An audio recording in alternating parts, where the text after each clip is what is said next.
Hi, welcome along to another video. In today's video, I'm just going to quickly outline what is the concept of event management. What is event management? How does it differ to event planning? Hi, I'm Mark Norman. I've been an event manager for over 25 years, and I've been also teaching event management at university, so I have a kind of broad overview of what does it mean in the real world and what does it mean from an academic perspective. So I'm going to cover both of those concepts in this video, and by the end of today I'm also going to take you through kind of individual job functions that the event manager will do ordinarily. By the end of the video, I'm going to give you a link to a video on event planning and also my downloadable guide on how to plan events, so stick around for that. So event planning and event management, what's the difference? Well, the two terms are basically kind of identical, but they're quite interchangeable depending on where you are around the world. Some people will say that the event planning is kind of a more holistic view from start to finish, so taking a brief from a client all the way through the event to the evaluation at the end, whereas the event management part can be just the operational planning and doing of the event in the middle. Now again, it varies around the world. Where I'm based here in the UK, we use the term event management more often than not, and all of our courses at the university that I teach at are called event management courses. They're not called event planning courses. So it can mean different things depending on where you are around the world. Just bear that in mind when you see the two terms. Broadly speaking, there are four sectors that event management is concerned with. So you have sports events, business events, cultural events, and personal events. So, those are the four kind of different areas that you will be working in. A lot of what you'll be doing depends on those sectors. First of all, that you will liaise with some kind of client, some kind of brief that you'll get. Either it's you're self-starting the brief or you're working for a client. If you're doing a wedding, then you're working for the bride and groom. If you're doing a business event, then there'll be some sort of client or sponsor. If you're doing a cultural event, perhaps there's a community group, or perhaps you're doing it for yourself. So those are the people where it starts. So there's a kind of sitting down, what are we doing? What do we want to achieve with this event? That's kind of one of the main functions of an event manager.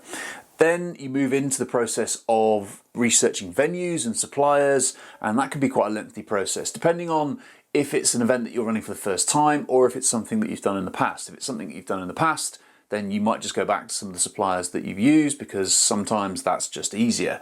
If you're using suppliers again, they know the event, it makes life a whole lot easier. But if it's a brand new event, then you're going to have to reach out, get some quotes, and for suppliers to find the best price.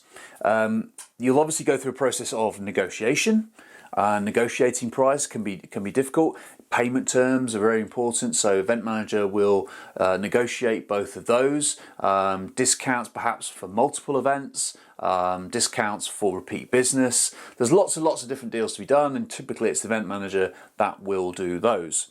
Now, it might be then that you have to pull that together in some kind of proposal for your client or brief that you were given. So often giving event pitches or event proposals is a large part of event management. And I've got a video on that which I'll link to in the description below on how to do the perfect event pitch. So hopefully by useful, find the link below. Of course, you then set the budget.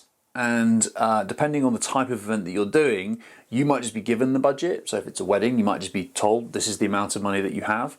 That can be the same for business, corporate events. Sometimes though, events like cultural events, like music festivals, they have to have an income of some kind. So be that ticketing or merchandise sales or concessions, things like that. So, you have to balance the budget depending on what money that you think you can make or that you're given, and then control the spending. Controlling the spending is often the hardest part.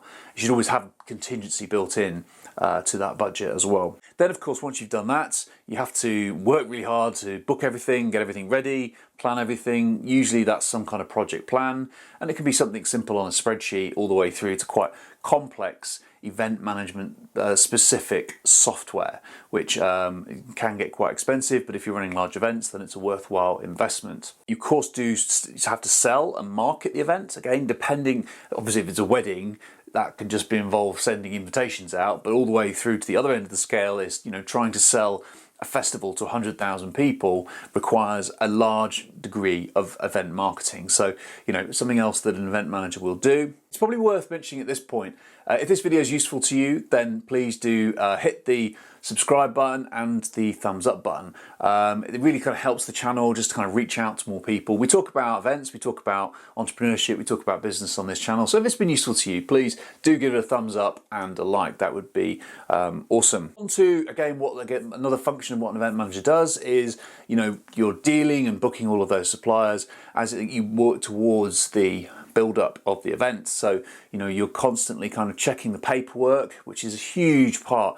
I used to find that I would spend so much of my time just collating paperwork, collecting kind of risk assessments, collecting invoices, making payments, making sure that I had all the paperwork in place. And you'll find that that's useful to keep it on something like a Google Drive or Dropbox, so that particularly if you've got a team of people that you've got around you that are working on the event as well, to have that all in one place.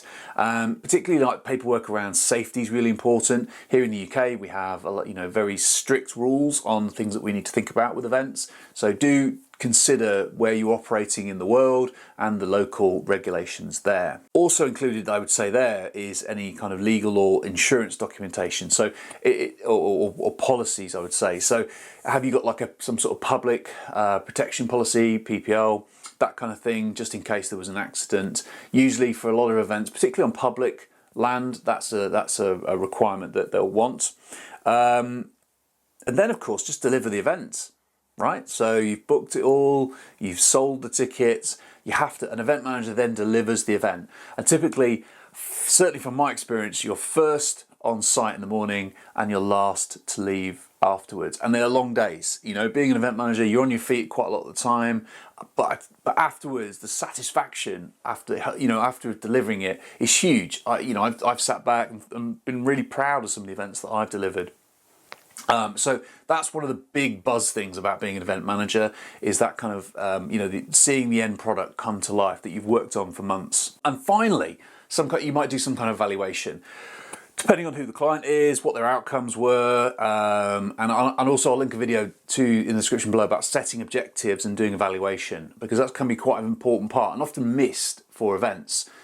Is event evaluation. So that's quite the final function, I guess, of an event manager. So I hope, is this list everything that you thought it would be? Is there things that I've missed? Put the comments below. I'd love to hear your thoughts. Maybe I can include them in a new and upcoming video in the future. Remember, if it was useful to you, please do like and subscribe. As ever, I've got lots of videos coming up. If you want to kind of follow me and watch another video, I'll put a link here to my video on how to plan an event, which I hope you find useful. And I'll see you again soon in some future video.